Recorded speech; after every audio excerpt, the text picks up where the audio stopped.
వారసత్వ రాజకీయాల్లోకి టీడీపీ ఆ రకంగా అడుగులు వేస్తుందా? చిన్నబాబుకి పెద్దబాబు గారు ఆశీస్సులు పూర్తి స్థాయిలో ఉంటే ఓకే, అది అందరికీ కూడా జగమెరిగిన సత్యం. అది కొడుకు అన్న తర్వాత ఆటోమేటిక్గా ఆ వారసత్వం రావాలనే కోరుకుంటారు. లేకపోతే భార్య ఉంటే భార్య అంటారు, కూతురు అంటే కూతురు అంటారు. అది పెద్దగా వివాదానికి వెళ్ళాల్సిన అవసరం లేదు. అయితే లోకేష్ గారు గత 2 రోజులు పెట్టి జరుగుతున్న అంశాలపై ఆయన వ్యాఖ్యానించడం, చంద్రబాబు నాయుడు గారు నాకు చాలా పనులు అప్పు చెప్పారు, నేను దాని మీద దృష్టి సారిస్తున్నాను, మంత్రిగా నాకు చాలా బాధ్యతలు ఉన్నాయి అనడంలో ఆంతర్యాన్ని ఎలా చూడాలి? వర్మ, లోకేష్ కంటే నేను చంద్రబాబు వ్యాఖ్యల గురించి మీకు చెప్పదలుచుకున్నా. ఎందుకో మన తెలుగు మీడియా ఇప్పటికీ 3 గంటల నుంచి అవి ఫ్లోట్ అవుతున్నప్పటికీ వాటిని ఇంతవరకు తీసుకోలేదు. సార్, ఆయన చాలా క్లియర్గా లోకేష్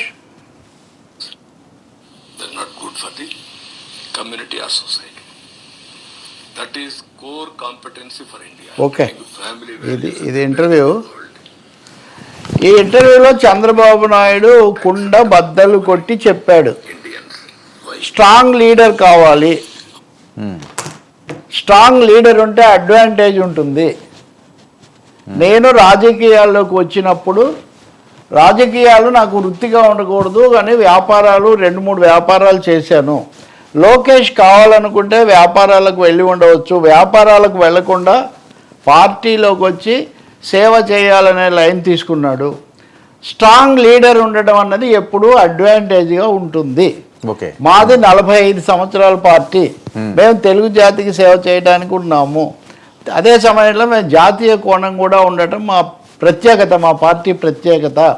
కాబట్టి ఈ వారసత్వం ఇట్లాంటి మాటలు వీటన్నిటిని నేను సీరియస్గా తీసుకోను. కానీ స్ట్రాంగ్ లీడర్ ఉండటం మటుకు అడ్వాంటేజ్, స్ట్రాంగ్ లీడర్ ఉండటం చాలా అవసరం అని చంద్రబాబు నాయుడు కుండ బద్దలు కొట్టినట్టుగా దావోస్ వేదికగా లోకేష్ ఉండటం, ఆయన కావాలని రాజకీయాల్లోకి వచ్చాడు, సేవ చేస్తున్నాడు, వ్యాపారాన్ని వదిలిపెట్టాడు. మా పార్టీ 45 ఏళ్ల party, stress this your honour, 45 ఏళ్ల పార్టీ ఇది.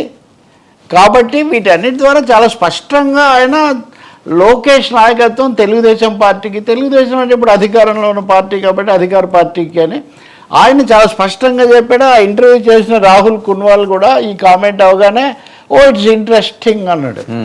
అంటే మీ కామెంట్స్ ఇంట్రెస్టింగ్ ఎందుకు అయ్యాయి? ఇప్పుడు ఆంధ్రప్రదేశ్లో తెలుగు రాష్ట్రాల్లో సాగుతున్న డిబేట్, ఉప ముఖ్యమంత్రి, ముఖ్యమంత్రి ఇవన్నీ సాగుతున్నటువంటి నేపథ్యంలో చంద్రబాబు నాయుడుకు తను మాట్లాడే మాటలు, తన ముందుకు వచ్చిన విషయము, వారసత్వం అనే అంశానికి ఉన్నటువంటి ప్రాధాన్యత తెలియదని మనం ఏం భావించడం. అడిగే వాళ్ళకు తెలుసు, చెప్పే వాళ్ళకు కూడా తెలుసు. కాబట్టి చాలా స్పష్టంగా వారసత్వం అది ఇది అంటారు కానీ దాంట్లో ఒక అడ్వాంటేజ్ ఉంది. అందుకనే మీరు చూడండి, సో మెనీ రీజనల్ పార్టీస్లో మీకు అది తెలుస్తుంది. అంటే 45 ఏళ్ల పార్టీ ఒక వరవడి ఇవన్నీ కూడా కొనసాగాలంటే బలమైన నాయకుడు ఉండాలి.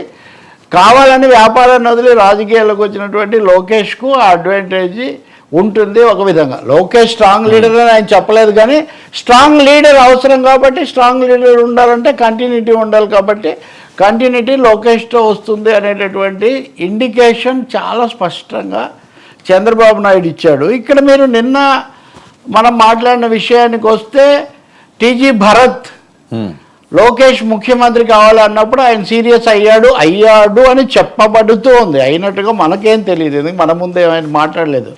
ఏమన్నారు అప్పుడు? సమయం సందర్భం లేకుండా మాట్లాడావు అన్నారు. సమయం సందర్భం లేకుండా మాట్లాడావు అన్నారే కానీ మాట్లాడింది తప్పు అని ఆయన అన్నట్టుగా ఈ కథనాల్లో కూడా లేదు. కాబట్టి right words at right time అని తప్పకుండా నేను మొన్న కూడా మీకు చెప్పాను, దావోస్కు పెద్దబాబు చిన్నబాబు ఇద్దరు వెళ్ళటంలో చాలా స్పష్టమైన సంకేతాలు ఉన్నాయి అని. వాళ్ళు అక్కడికి వెళ్ళటము, అక్కడే వీళ్ళందరూ ఉండగానే లోకేష్ ముఖ్యమంత్రి కావాలని ఒక మంత్రి, ఆయనతోటి మంత్రి చెప్పడము, ఆయన కూడా పెద్దన్న పాత్ర మనదే అని, పెద్దన్న పాత్ర అని లోకేష్ అంతకుముందే చెప్పడం. మీరు sequence from Naravaripalle to Davos మీరు సీక్వెన్స్ ఒక గీత కనుక గీసుకుంటే మీకు చాలా క్లియర్ అయిపోతుంది. చంద్రబాబు నాయుడు చాలా స్పష్టంగా చెప్పింది ఏంటంటే తప్పకుండా స్ట్రాంగ్ లీడర్షిప్ కావాలి, లోకేష్ కావాలని వచ్చాడు, పార్టీని అభివృద్ధి చేశాడు, చాలా రాష్ట్రాల్లో ఇలాంటివి జరిగాయి. కాబట్టి దీన్ని వారసత్వం అనకండి, continuation of leadership, continuation of leadership. వారసత్వం ఈ పదాలన్నీ అవన్నీ ఇది కాదు అని చెప్పి అంతటితో ముగించారు. మళ్ళీ దాన్ని కొనసాగించలేదు కూడా. మీకు తెలిసి ఇంటర్వ్యూ చేసేటప్పుడు ఇవి ఎలా ఉంటాయని. అందుకని నేను అనుకుంటాను చంద్రబాబు నాయుడు దీనికి ఆన్సర్ చెప్పారు. నేను దీనికి కొనసాగింపుగా ఇంకొక 2 విషయాలు చెప్తాను. మీరే అనుకుంటాను ఒక ఇది చేశారు, అనాలిసిస్ ఏదో ఇచ్చారు. పవన్ కళ్యాణ్ వాళ్ళ పార్టీ వాళ్ళకి చాలా బలంగా ఆదేశాలు ఇచ్చారు, ఈ అంశాన్ని మీరు మళ్ళీ సాగదీయకండి, దీన్ని ముగించండి అని చెప్పారు అని. పవన్ కళ్యాణ్ చెప్పిన దాని అర్థము చంద్రబాబు చెప్పిన అర్థం కూడా దాదాపు ఒక చోటికే చేరుతుంది. ఓకే, లోకేష్ డిప్యూటీ కాకుండా నేరుగా ముఖ్యమంత్రి అవుతాడు అని కొంతమంది అత్యుత్సాహవంతులైన తెలుగుదేశం నాయకులు చెప్తూ ఉన్నారు. పవన్ కళ్యాణ్ ఈ అంశం మీద అనవసరంగా చర్చ పెట్టకండి అని అంటున్నారు. దీని అర్థం ఏంటంటే కొంచెం కనుక పవన్ కళ్యాణ్ కూడా ఈ విషయం తెలుసు. పెద్ద పార్టీగా 160 స్థానాలు ఉన్న పెద్ద పార్టీగా వాళ్ళు దే కాల్ ది షార్ట్స్. కాబట్టి లోకేష్ను మేము ముఖ్యమంత్రిగా ఎన్నుకుంటామని తెలుగుదేశం లెజిస్లేచర్ పార్టీ నిర్ణయిస్తే పవన్ కళ్యాణ్ దాన్ని చేసేది కూడా లేదు. అందుకని చంద్రబాబు నాయుడు చాలా క్లియర్గా దీనికి నేను ఉదయం లోకేష్కు సన్నిహితులైన ఒకరిద్దరితో మాట్లాడాను, తెలుగుదేశం వాళ్ళు మామూలుగా యాజ్ ఏ మీ జర్నలిస్ట్గా. మేము ఈ చర్చ కావాలని తేలేదు, కొంతమంది కావాలని తెచ్చిన మాట నిజమే, కానీ ఇదంతా సహజమే కదా, ఇందులో పెద్ద ఆశ్చర్యమైన విషయం ఏముంది. లోకేష్ నెక్స్ట్ లీడర్ తెలుగుదేశం అనేది చాలా క్లియర్ అయినప్పుడు ఇది పెద్ద సమస్య ఏముంది అన్న అభిప్రాయం ఒకటి. ఇంకా కొంచెం కాంప్లికేషన్స్ కూడా ఉన్నాయి, అవి మనం తర్వాత మాట్లాడవచ్చు. కానీ మీరు అన్నట్టుగా లోకేష్ కూడా ఏమన్నాడు, ఇవన్నీ అనవసరం, ఈ చర్చలు ఎందుకు చేస్తారు, డిప్యూటీగా నాకు ఇప్పుడు చాలా చేతి నిండా పని ఉంది అన్నాడు. చేతి నిండా పని అంటే స్ట్రాంగ్ లీడర్షిప్, ఇంకేముంది. పార్టీని ప్రభుత్వాన్ని నడిపించాల్సిన దాంట్లో నాకు చాలా కీలక బాధ్యతలు బాబు గారు ఇచ్చారు, వాటిని నేను చేస్తున్నాను. అటువంటిప్పుడు ఈ డిప్యూటీ చీఫ్ మినిస్టర్ ఇట్లాంటి చర్చలు ఎందుకు పెడుతున్నారు అనే ఒక పరోక్షమైనటువంటి కామెంట్ కూడా ఆయన చేశారు. అందుకని ఆంధ్రప్రదేశ్ యొక్క నాయకత్వ సమస్యకు దావోస్లో సమాధానం దొరికిందేమో అని నేను అనుకుంటున్నాను. అక్కడ మీరు కనుక చాలా ఇంట్రెస్టింగ్గా రేవంత్ రెడ్డి కూడా కలిశాడు చంద్రబాబు నాయుడుకి. రేవంత్ రెడ్డి కూడా ఇప్పుడు కావడానికి కాంగ్రెస్లో ముఖ్యమంత్రి అయ్యాడు, కానీ ఆయన కూడా దాదాపు అంతకుముందు వీళ్ళిద్దరూ 2015లో మొదటిసారి జిహెచ్ఎంసీ ఎన్నికలు జరిగినప్పుడు అటు లోకేష్ రేవంత్ రెడ్డి కలిసే కాంగ్రెస్ పార్టీలో తెలుగుదేశం పార్టీలో కలిసే వాళ్ళు. అప్పుడు లోకేష్ తెలంగాణకు ఇన్ఛార్జిగా ఉంటాడని అనుకునేవాళ్ళు, తర్వాత మారిపోయింది. అందువల్ల ఏది ఎలా జరుగుతుందో పరిణామక్రమం అలా ఉంటుంది తప్ప ఈ అభిమానులు లేకపోతే అనుయాయులు చేసే హడావుడిని బట్టి కానీ లేదా మీడియాలో వచ్చే దాన్ని బట్టి కానీ జరిగింది. ఇప్పుడు జన సైనికులు ఎలా తీసుకునే అవకాశం ఉంటుంది? అందుకే కదా పవన్ కళ్యాణ్ చెప్పిన తర్వాత అంటే నిన్న ఇక్కడే ఎక్కడో అన్నారు, లోకేష్ ఉప ముఖ్యమంత్రి అయితే అభ్యంతరం ఏంటి అని ఆ పార్టీ అధికార ప్రతినిధి ఒక ఆమె మాట్లాడుతూ ఉన్నారు. అదే కాకుండా ముఖ్యమంత్రి అయితే ఏంటి అని కూడా పవన్ అంటున్నాడు. ఇప్పుడు ఇది దైర్ పార్టీ దైర్ లీడరు. ఇప్పుడు జనసేనకు నాగబాబుని తీసుకోవాలా లేకపోతే ఇంకొకరిని అనేది పవన్ కళ్యాణ్ నిర్ణయిస్తారు, జన సైనికులు నిర్ణయిస్తారు, కానీ తెలుగుదేశం నిర్ణయించదు కదా. సార్ క్యాడర్లో కింద క్యాడర్లో ఆ మెచ్యూరిటీ ఉంటుందా? అది కాదు కదా. మొదటి విషయం ఏమంటే డెమోక్రసీలో ఇట్ ఇస్ నెంబర్ గేమ్. ప్రధానంగా సంఖ్యాబలం ఎవరికి ఉంది అనేది. రెండవది మాది 45 ఏళ్ల పార్టీ అని చంద్రబాబు నాయుడు ఊరికినే నొక్కి చెప్పట్లేదు. అవును, మాది 45 ఏళ్ళుగా వెల్ ఎస్టాబ్లిష్డ్ సువ్యవస్థితమైన పార్టీ, మాకు పైనుంచి కింది వరకు ఉంది. పైగా లోకేష్ ఇప్పుడు రాలేదు. అవును, ఇప్పుడు ఉదాహరణకు పవన్ కళ్యాణ్ లోకేష్ ఒకేసారి రాజకీయ ప్రవేశం చేశారని చెప్పొచ్చు మనం. అంటే 2009 ఎన్నికలకు కొంచెం ముందు, అప్పుడు ఆయన ప్రజారాజ్యం ద్వారా చేశాడు, ఈయన తెలుగుదేశం ద్వారా చేశాడు. మీకు నేను చాలాసార్లు చెప్పాను, అక్కడ దీంట్లో హైదరాబాద్లోనే గాంధీజీ స్మారక దాని దగ్గర ఆయన చేశారు. చంద్రబాబు హయాంలో ఏదో ప్రతిజ్ఞ ఆయన ఆధ్వర్యంలో చేసి, అందువల్ల అప్పటి నుంచి ఆయన ఉన్నాడు, అది ఉంది. సో తెలుగుదేశం సైకలాజికల్గా, పొలిటికల్గా, ఫిజికల్గా కూడా దానికి ప్రిపేర్ అవుతుంది. ఈ చర్చ రావడం యాదృచ్ఛికంగా వచ్చిందా? కొంత ఉదాహరణకు మీకు కిరణ్ రాయల్, మీరు కూడా ఇంటర్వ్యూ చేసినట్టున్నారు కదా నిన్న, పవన్ కళ్యాణే ముఖ్యమంత్రి అవ్వాలి అని ఇట్లాంటి మాట ఏదో అన్నారు. అవి జరిగేవి కాదని అందరికంటే ఎక్కువగా పవన్ కళ్యాణ్కి తెలుసు. ఎందుకంటే ఆయన ఐ థింక్ ఎన్ని చెప్పినా కానీ ఆయన ఒకటి చెప్తుంటాడు కదా ఎప్పుడు, నేను సినిమాల్లోనే హీరోయిజం చూపిస్తా కానీ బయట నేను చాలా వాస్తవికంగా, హీఈస్ ఎ టెరిబుల్ రియలిస్ట్. తనేంటి, తన లిమిటేషన్స్ ఏంటి, ఇంకోటేమో తాను తగ్గించుకున్నవాడు హెచ్చించబడును అని బైబిల్ సూక్తిని ఆయన ఎన్నికలకు ముందే చెప్పాడు. కాబట్టి ఇంకా అన్నిటికంటే ముఖ్యంగా ఎక్కడ నెగ్గాలో కాదు ఎక్కడ తగ్గాలో తెలిసిన వాడే నాయకుడు అని. సో ఇప్పుడున్నటువంటి ఈ డిబేట్లో, ఈ డిప్యూటీ వివాదంలో అది కాస్త ఒక విధంగా ముఖ్యమంత్రి తదుపరి నాయకుడిని అనుకోకుండా ఈ చర్చ వల్ల లోకేష్ ఈజ్ నెక్స్ట్ లీడర్ అని చంద్రబాబు నాయుడు దాదాపు ప్రకటించేసినట్టు అయిపోయింది అఫీషియల్గా.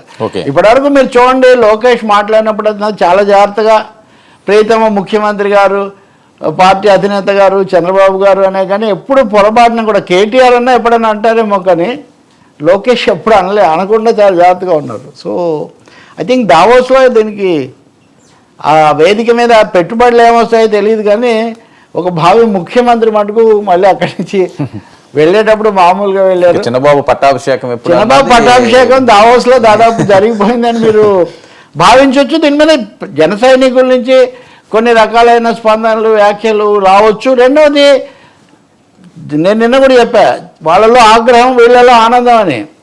జన సైనికుల కంటే ముఖ్యంగా జగన్ సైనికుల్లో వచ్చే స్పందన ఇక చాలా ఎక్కువగా ఉంటుంది.